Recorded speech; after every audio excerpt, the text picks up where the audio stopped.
இந்த மாவட்டத்தில் ஒருத்தர் இருந்தார், அமைச்சர் செந்தில் பாலாஜி. அவரை பத்தி சொல்ல வேண்டிய அவசியமே இல்ல. அந்த செந்தில் பாலாஜி அமைச்சரவை 15 முறை ஏற்கனவே மாத்தி அமைச்சாங்க. அப்பெல்லாம் அவரை மாத்தல, சீனியர் அமைச்சர் எல்லாம் மாத்தினாங்க. ஆனா இந்த ஜூனியர் அமைச்சரை மாத்திரம் மாத்தல. இடையில அந்த அம்மா ஜெயிலுக்கு போனப்போ யார முதலமைச்சராக தேர்ந்தெடுக்கலாம்னு சொல்றப்போ அந்த பட்டியலில் இவர் இருந்தாருங்க. இவர் கெட்ட கேடு செந்தில் பாலாஜி பேர் இருந்துச்சுங்க. அப்போ இதான் வேடிக்கை. ஒட்டுமொத்தமாக பாலாஜியினுடைய தம்பி இந்த கரூர் மாவட்டத்தை தன்னுடைய கட்டுப்பாட்டில் வச்சிருக்கிறாரு. கட்டுப்பாடுனா கொள்ளையடிக்கிறதுல, ஊழல் செய்யறதுல, லஞ்சம் வாங்குறதுல. உங்களுக்குள்ள இருக்கிற திறமையை எடுத்து விடுங்க, விட்டுட்டா போயிரும்ல.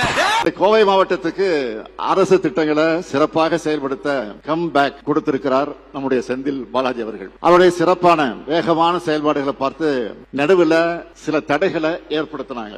அதுக்குள்ள நான் விரிவா போக விரும்புகிறேன், ஏன்னா இது அரசு நிகழ்ச்சி. ஆனா அந்த தடைகள் எல்லாம் உடைச்சு மீண்டும் வந்திருக்கிறார். தொடர்ந்து கோவைக்காக சிறப்பாக செயல்படுவார் செந்தில் பாலாஜி. அது உறுதி. என்னங்க எனக்கு ஒண்ணுமே புரியல. அதுதானப்பா எனக்கும் புரியல.